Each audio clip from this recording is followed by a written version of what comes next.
नमस्कार, मैं हूं आपके साथ एंकर मनीष शर्मा। आज की कहानी में आपका स्वागत है। जी हाँ, अगर आपने अभी तक हमारा चैनल सब्सक्राइब नहीं किया है तो जरूर कर लीजिएगा, क्योंकि यहाँ पर हम लेकर आते हैं अच्छी अच्छी कहानियाँ जिनसे मिलती है एक नई शिक्षा और सोच भी बदलती जरूर है। तो चैनल सब्सक्राइब जरूर कर लीजिएगा। आइए बिना समय गवाए अब कहानी की शुरुआत करते हैं। ऑफिस से बाहर निकलकर शर्मा जी ने स्कूटर स्टार्ट ही किया था कि उन्हें याद आया कि पत्नी ने कहा था 1 किलो जामुन लेते आना। तभी उन्हें सड़क किनारे बड़े और ताजा जामुन बेचते हुए एक बीमार सी दिखने वाली बुढ़िया दिख गई। वैसे तो वो फल हमेशा राम आश्रय फ्रूट भंडार से ही लेते थे, पर आज उन्हें लगा कि क्यों न बुढ़िया से खरीद लूं। उन्होंने बुढ़िया से पूछा, माई जामुन कैसे दिए? बुढ़िया बोली, बाबूजी 40 रुपए किलो। शर्मा जी बोले, माई 30 रुपए दूंगा। बुढ़िया ने कहा, 35 रुपए दे देना, 2 पैसे मैं भी कमा लूंगी। शर्मा जी बोले, 30 रुपए लेने हैं तो बोल। बुझे चेहरे से बुढ़िया ने नए में गर्दन हिला दी और शर्मा जी बिना कुछ कहे चल पड़े और राम आश्रय फ्रूट भंडार पर आकर रुक गए और जामुन का भाव पूछा तो वो बोला, 50 रुपए किलो है। बाबूजी कितने दूं? शर्मा जी बोले, 5 साल से तुमसे फल ले रहा हूं, ठीक भाव लगाओ भैया। तो उसने सामने लगे बोर्ड की ओर इशारा कर दिया और बोर्ड पर लिखा था, मोल भाव करने वाले माफ करें।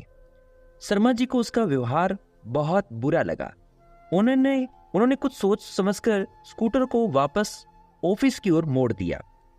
सोचते सोचते वो बुढ़िया के पास पहुंच गए। बुढ़िया ने उन्हें पहचान लिया और बोली, बाबूजी जामुन दे दूं, पर भाव 35 रुपए से कम नहीं लगाऊंगी। शर्मा जी ने मुस्कुराकर कहा, माई 1 नहीं 2 किलो दे दो और भाव की चिंता मत करो। बुढ़िया का चेहरा खुशी से दमकने लगा।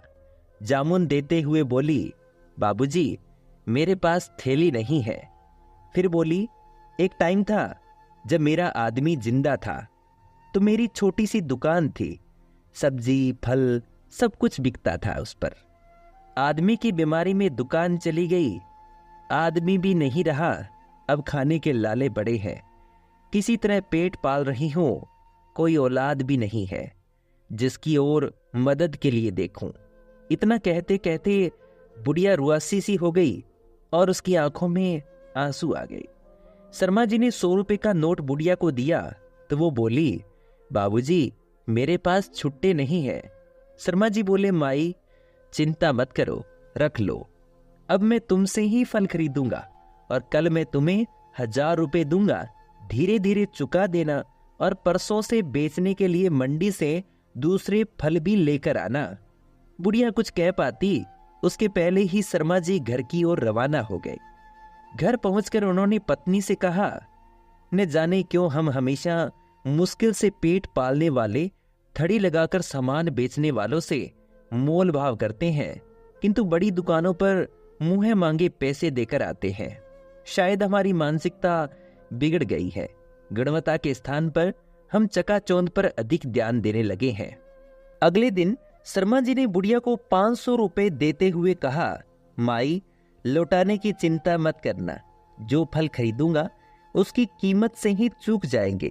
जब शर्मा जी ने ऑफिस में ये किस्सा बताया तो सबने बुढ़िया की मदद करने की ठानी और सबने बुढ़िया से ही फल खरीदना प्रारंभ कर दिया। 3 महीने के बाद ऑफिस के लोगों ने स्टाफ क्लब की ओर से बुढ़िया को 1 हाथ ठेला भेंट कर दिया और बुढ़िया अब बहुत खुश है। उचित खान पान के कारण उसका स्वास्थ्य भी पहले से बहुत अच्छा है। हर दिन शर्मा जी और ऑफिस के दूसरे लोगों को दुआ देती नहीं थकती। शर्मा जी के मन में अपनी बदलती सोच और एक असहाय निर्बल महिला की सहायता करने की संतुष्टि का भाव रहता है।